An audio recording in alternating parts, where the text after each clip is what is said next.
या बातमीचे प्रायोजक आहेत ओंकार प्लास्टिक इंडस्ट्रीज। शेती उपयोगी साहित्य, शेती संबंधी साहित्य आणि इतर साहित्य होलसेल दरात मिळण्याचे जुन्नर तालुक्यातील एकमेव ठिकाण। मराठा समाजाला आरक्षण मिळावं यासाठी संघर्ष योद्धा मनोज जरांगे पाटील यांनी सुरू केलेल्या आमरण उपोषणाला जाहीर पाठिंबा देण्यासाठी सकल मराठा समाज बोरी बुद्रुक व बोरी ग्रामस्थांतर्फे साखळी उपोषण बुधवार दिनांक 1 नोव्हेंबर 2023 ते रविवार दिनांक 5 नोव्हेंबर 2023 या कालखंडात साखळी उपोषण करण्यात येत आहे। त्याचप्रमाणे शनिवार दिनांक 4 नोव्हेंबर 2023 रोजी गावबंद हाक देण्यात आली असून लोकप्रतिनिधींना गाव प्रवेश बंद केलाय। या उपोषणात ज्येष्ठ नागरिक, तरुण वर्ग मोठ्या संख्येने उपस्थित होते। या उपोषणात आपल्या हक्कासाठी गावातील महिला वर्ग स्वयंस्फूर्तीने उपोषणात सहभागी झाल्या आहेत। या उपोषणासाठी वडार समाजाने आपला जाहीर पाठिंबा केलाय। साठी आरक्षण जाहीर पाठिंबा वडार समाजासाठी देतोय। माझा पाठिंबा आहे शरद भोसले। मी काही जास्त बोलत नाही, पण आमचा जाहीर पाठिंबा आहे। न्यायी हक्कासाठी सन्माननीय श्रीयुत मनोज जरांगे पाटील यांनी सुरू केलेला हा मराठी आरक्षणाचा लढा आणि या लढ्यामध्ये एक एक एक एक करून तुमच्या आमच्यासारखे सर्वसामान्य अगदी हिरिरीने या ठिकाणी उपस्थित झालेले आहेत। प्रत्येक गाव, घर, गली याच्यामध्ये या स्वरूपाचं साखळी उपोषण सुरू झालेलं आहे। मंडळी, दिनेश भाऊंनी सांगितल्याप्रमाणे 32% समाज मराठा आहे, परंतु आजही शोकांतिका आहे। सर्वसामान्य मराठी माणसापर्यंत आंदोलनाची जी वास्तवता आहे ही पोचलेली नाही। ते वास्तव समजून घेणं गरजेचं आहे। आरक्षण पाहिजे, आरक्षण पाहिजे, आरक्षण पाहिजे हा म्हणतो म्हणून तो म्हणतो, तो म्हणतो म्हणून तो म्हणतो असं नको। प्रत्येक व्यक्तीला कळायला पाहिजे आरक्षण कशासाठी पाहिजे। ज्यांची मुलं 12वीत आहेत, 10वीत आहेत, ज्यांना ग्रॅज्युएशनला ऍडमिशन घ्यायचंय, ज्यांनी UPSC MPSC पास केलेले आहे, त्यांना हे प्रकर्षाने जाणवत आहे की माझा विद्यार्थी 94% 95% मार्क मिळवलेला आहे, परंतु नोकरीसाठी झगडतोय। कारण आरक्षणाच्या एका मुद्द्यावरती इतर कुठलाही विद्यार्थी अगदी 65 ते 70 75% मध्ये ती नोकरी मिळवतो आणि माझा मराठी समाजाचा जो विद्यार्थी आहे दिवसाची रात्र करून आईबापांच्या रक्ताचं पाणी करून तो ज्यावेळी उभा राहतो आणि त्याला ती नोकरी मिळत नाही, त्यावेळी त्या मुलाच्या काळजात चर होतं। आणि मग तुम्ही विचार करा, त्याच्या मनात फक्त आणि फक्त एकच विचार डोकावतो, तो म्हणजे आत्महत्येचा। महाराष्ट्रामध्ये आपण अभ्यास घेतला तर मराठा आरक्षण न मिळाल्यामुळं हजारो विद्यार्थ्यांनी आत्महत्या केलेली आहे। तुमच्या आमच्यात इथली परिस्थिती थोडीशी चांगली असल्यामुळं, आर्थिक परिस्थिती बरी असल्यामुळं आपल्याला त्याची धग जाणवत नाही, परंतु मराठवाडा, विदर्भासारख्या ठिकाणी जर आपण डोकावून पाहिलं, अगदी इथून 8-10 किलोमीटर कळस सारख्या गावामध्ये डोकावून पाहिलं आणि पाण्याची परिस्थिती, शेतीची परिस्थिती जर आपण पाहिली तर वास्तव भीषण आहे। आणि मग मराठी समाजाला आरक्षण गरजेचं आहे याची जाणीव होते। आजही तुमच्या आमच्याकडे कामाच्या व्यापामुळे लोक बहुसंख्येने उपस्थित राहत नाहीत, परंतु सकल मराठाच्या हे जे आंदोलन आहे या आंदोलनामध्ये प्रत्येक घरातली व्यक्ती या ठिकाणी उपस्थित झाली पाहिजे आणि त्याच्याशिवाय त्या आंदोलनाचं महत्व न्यायकर्त्यांना, राज्यकर्त्यांना जाणवणार नाही। मंडळी, ज्यावेळी मराठा समाजाच्या आरक्षणाचा मुद्दा घेतला गेला त्यावेळी तो नानाविध प्रकारे टोलवला गेला, परंतु आज परिस्थिती अशी आहे की राज्यकर्त्यांना सुद्धा याची दखल घ्यावी लागलेली आहे। प्रशासकीय यंत्रणा आपल्या सोबत आहेत, आपण त्यांना सहकार्य केलं पाहिजे। याचं कारण आहे मराठा समाजाचं जे आंदोलन आहे याची व्याप्ती इतकी मोठ्या स्वरूपाची झालेली आहे की आता याला कुठल्या ना कुठल्या प्रकारे गालबोट लागलं पाहिजे आणि मराठा समाजाला वेगळ्या प्रकारचं वळण लागलं पाहिजे, हे आंदोलन बिघडलं पाहिजे, या प्रकारची अज्ञात शक्ती कार्यरत झालेल्या आहेत।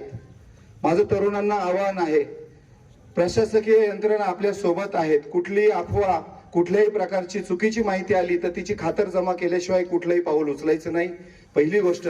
दुसरी गोष्ट, आता प्रशासकीय यंत्रणा ज्याप्रमाणे आपल्याला सहकार्य करतायत त्याप्रमाणे राजकीय यंत्रणा देखील अगदी जोर लावून या विषयाच्या मागे लागलेल्या आहेत। यश अगदी हाताच्या अंतरावर आलेला आहे, हाकेच्या अंतरावर आलेला आहे आणि त्यामुळं आपल्याला हा जो न्याय लढा आहे हा न्याय लढा आपल्याला अगदी शांततेच्या मार्गाने, अहिंसेच्या मार्गाने पुढे न्यायचा आहे।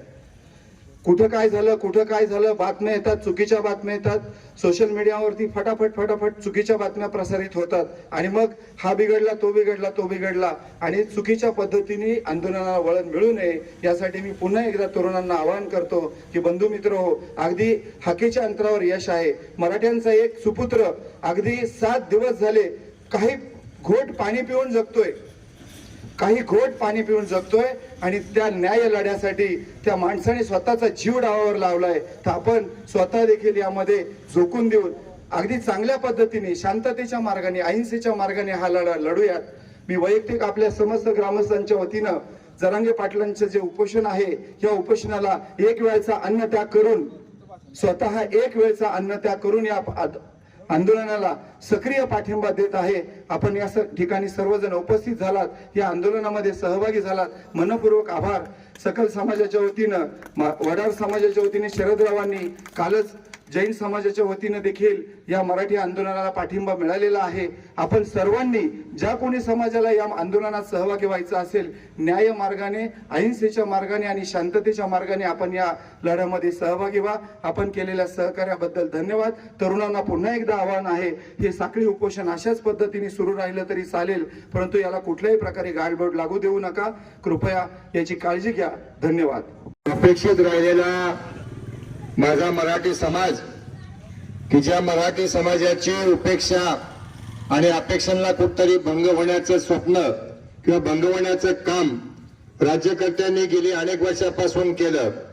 संपूर्ण स्वरूपाची गुणवत्ता असून सुद्धा, मराठ्यांच्या पोरामध्ये ताकद असून सुद्धा ही माणसं या निमित्तानं समाजामध्ये पाठीमागे पडलेली दिसतात. याचं एकमेव कारण की समाजामध्ये बहुसंख्य असणारा हा समाज आपण या ठिकाणी प्रवाहामध्ये सामील न करून घेतल्यामुळं आणि समाजामध्ये हा समाज पाठीमागे राहिला. गुणवत्ता आहे, शिक्षण आहे, पण चांगल्या प्रकारचं हातामध्ये काम नाही आणि त्या निमित्तानं अनेक दिवसापासून समाजामध्ये खटखट होती की आपल्याला कुठेतरी न्याय मिळाला पाहिजे, कुठेतरी आपल्याला समाजाच्या प्रवाहामध्ये आलं पाहिजे. आणि जे आपल्याला या देशामध्ये राहून आपण या देशाचे नागरिक आहोत, पण ज्या फायद्यांपासून, ज्या अपेक्षांपासून वंचित राहिलो, ते सुद्धा आपल्याला आरक्षणाच्या माध्यमातून मिळालं पाहिजे. म्हणून ही खटखट असणारी अनेक वर्षाची जी खटखट होती की नोकरी सुद्धा मिळत नाही, चांगल्या ठिकाणी पोस्टिंग मिळत नाही, आपली गुणवत्ता वाढल्या जाते, आपले पालक एवढा मोठा शिक्षणाला खर्च करतात आणि नैराश्याच्या पोटी त्यानंतर सुद्धा शिक्षण पूर्ण होऊन चांगलं पोस्टिंग नाही, चांगली नोकरी नाही, म्हणून अनेक आत्महत्या या मराठी समाजामध्ये झाल्या.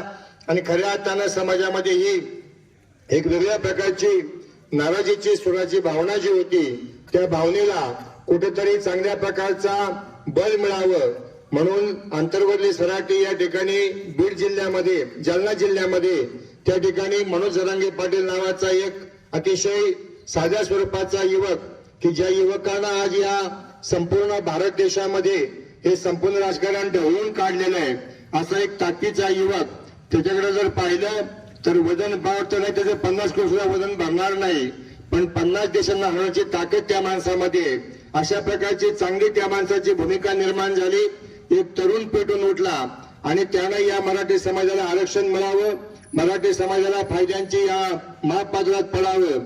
आपण सर्वजण भारत मातेचे सुपुत्र आहोत, आपल्याला कोणामधलं नकोय, स्वतंत्रपणे आपल्याला आरक्षण असावं आणि आपल्याही शिक्षणाचा, नोकरीचा फायदा आपल्याला व्हावा. म्हणून या निमित्तानं मनोज जरांगे पाटलांनी जे आंदोलन उभं केलं, ते आंदोलन आता संपूर्ण देशभर या निमित्तानं फायदा होतोय. त्याचा मोठा या ठिकाणी वटवृक्ष होताना पाहतोय आणि त्या न्यायानं खऱ्या अर्थानं आज या ठिकाणी आमच्या गावचा अभिमान आहे की युवक मित्रांनी या ठिकाणी एक चांगला निर्णय घेतला. 5 तारखेचे साखळी उपोषण, ज्यामध्ये संपूर्ण गावातील लोक क्रमाक्रमानं आपण विभागवार या ठिकाणी बसणार आहोत. आज आमचा गावठाण विभाग म्हणजे बोरी खुर्द गावठाण या ठिकाणी आज हा या कार्यक्रमाचा पहिला भाग आहे आणि त्या निमित्तानं हे साखळी उपोषण या ठिकाणी चालू झालेलं आहे.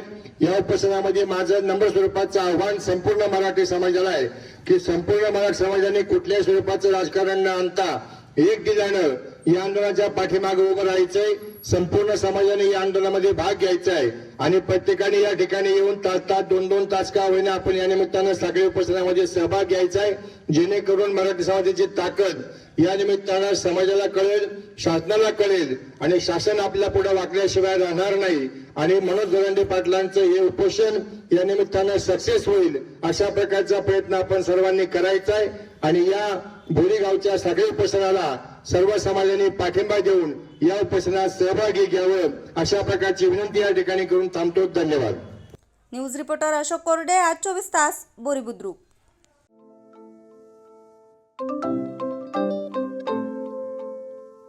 नवनवीन आणि ताज्या घडामोडींसाठी आज 24 तास सबस्क्राईब करा. त्याचबरोबर बेल आयकॉनवर क्लिक करा आणि मिळवा आमच्या बातम्यांच्या नोटिफिकेशन्स. तसेच आज 24 तासची प्रत्येक बातमी आपल्याला कशी वाटली हे कळवा. लाईक करून, कमेंट करून आणि आमच्या बातम्या शेअर सुद्धा करा.